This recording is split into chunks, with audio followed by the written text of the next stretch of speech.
Bismillahirrahmanirrahim. Assalamualaikum warahmatullahi wabarakatuh. Perkenalkan, nama saya Ferdiana Ananda Musli, mahasiswa IAIN Bone, Fakultas Tarbiyah, NIM 862312020037, Prodi Manajemen Pendidikan Islam kelompok 2.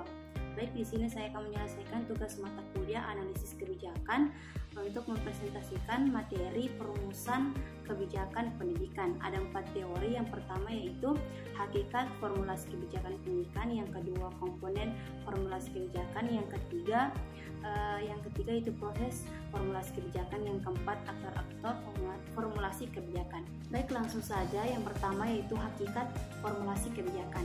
Hakikat dari formulasi kebijakan adalah menjamin bahwa kebijakan yang diterapkan berdasar pada fakta yang kuat dan melibatkan partisipasi aktif dari berbagai pihak. Ini memastikan bahwa kebijakan yang diterapkan sesuai dengan tuntutan dan kebutuhan masyarakat dan dapat mencapai tujuan dengan efektif dan efisien. Formulasi kebijakan. Komponen formulasi kebijakan adalah langkah-langkah dan faktor yang membentuk proses pembuatan kebijakan.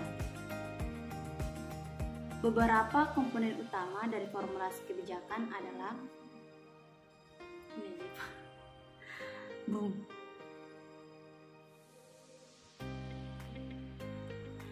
Beberapa komponen utama dari formulasi kebijakan. Yang pertama yaitu identifikasi masalah.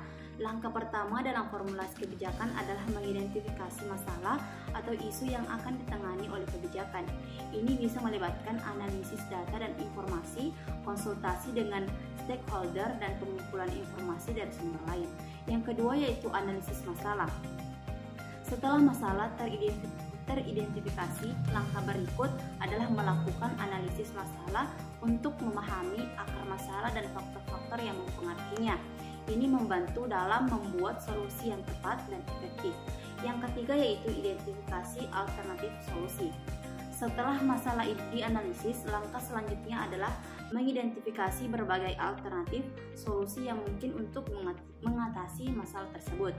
Yang keempat yaitu evaluasi alternatif solusi. Setelah alternatif solusi teridentifikasi, langkah berikutnya adalah melakukan evaluasi alternatif untuk memahami kelebihan dan kekurangan masing-masing solusi. Yang kelima yaitu pemilihan solusi terbaik. Setelah evaluasi alternatif solusi, langkah terakhir adalah memilih solusi terbaik yang akan menjadi dasar dari kebijakan yang akan diterapkan. Yang keenam yaitu partisipasi stakeholder. Dalam setiap tahap dari formasi kebijakan, partisipasi dari berbagai pihak seperti pemerintah, masyarakat, dan organisasi sangat penting untuk memastikan bahwa kebijakan yang diterapkan memperhatikan kebutuhan dan aspirasi masyarakat. Yang ketujuh yaitu aspek hukum dan regulasi. Dalam formulasi kebijakan, aspek hukum dan regulasi juga penting untuk memastikan bahwa kebijakan tersebut sesuai dengan undang-undang dan regulasi yang berlaku. Komponen-komponen ini membentuk kerangka dasar bagi proses formulasi kebijakan yang memastikan bahwa kebijakan yang diterapkan sesuai dengan data dan fakta yang diterima oleh masyarakat.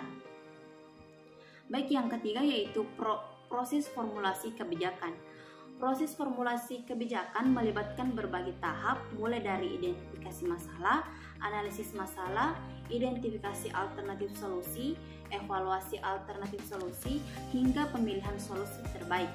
Dalam proses ini, faktor-faktor seperti aspek hukum, budaya, sosial, ekonomi, dan politik yang harus diperhitungkan untuk memastikan bahwa kebijakan yang diterapkan alternatif dan diterima oleh masyarakat. Baik, yang keempat yaitu pelaku formulasi kebijakan pendidikan. Pelaku formulasi kebijakan pendidikan adalah pihak-pihak yang terlibat dalam proses pembuatan kebijakan pendidikan. Beberapa pelaku utama dalam formulasi kebijakan pendidikan yaitu yang pertama pemerintah. Pemerintah memainkan peran penting dalam formulasi kebijakan ini, melibatkan beberapa departemen dan agensi pemerintah seperti Departemen Pendidikan atau Kementerian Pendidikan yang memiliki tanggung jawab untuk membuat dan menetapkan kebijakan pendidikan. Yang kedua yaitu parlemen. Parlemen juga berperan dalam formulasi kebijakan pendidikan. Mereka memiliki tanggung jawab untuk memeriksa dan menyetujui kebijakan pendidikan yang dikemukakan oleh pemerintah. Yang ketiga yaitu lembaga penelitian. Lembaga penelitian memiliki peran penting dalam memberikan dasar data dan analisis untuk membantu membuat kebijakan pendidikan yang berkualitas. Yang keempat yaitu kemasyarakatan. Masyarakat memiliki peran penting dalam formulasi kebijakan pendidikan. Mereka memiliki aspirasi dan kebutuhan terhadap sistem pendidikan dan memiliki hak untuk berpartisipasi dalam proses pembuatan kebijakan. Yang kelima yaitu guru dan tenaga pendidikan. Guru dan tenaga pendidikan memiliki peran penting dalam memberikan masukan dan memastikan bahwa kebijakan pendidikan memenuhi kebutuhan dan aspirasi mereka. Yang keenam yaitu industri dan bisnis. Industri dan bisnis memiliki kepentingan dalam memastikan bahwa sistem pendidikan menghasilkan tenaga kerja yang berkualitas dan memenuhi kebutuhan mereka. Yang ketujuh, organisasi profesi. Organisasi profesi contohnya seperti organisasi buruh yang juga memiliki peran penting dalam formulasi kebijakan pendidikan. Mereka memiliki aspirasi dan kebutuhan terhadap sistem pendidikan dan memiliki hak untuk berpartisipasi dalam proses pembuatan kebijakan. Semua pelaku ini berkolaborasi dan bekerja sama dalam proses formulasi kebijakan untuk memastikan bahwa kebijakan yang diterapkan memenuhi kebutuhan dan aspirasi masyarakat dan memastikan kualitas sistem pendidikan.